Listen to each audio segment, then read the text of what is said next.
Welcome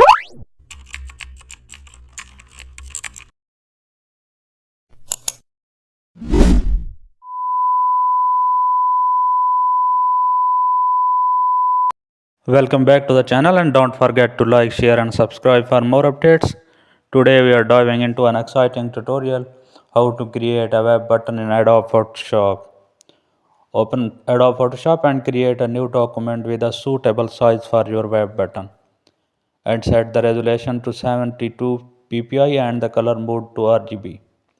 Choose a foreground color for your button and fill the layer with it, and also add a layer style to give your button a 3D style layer, and also adjust the bevel and emboss setting to your liking, and also add some text to your button using a suitable font.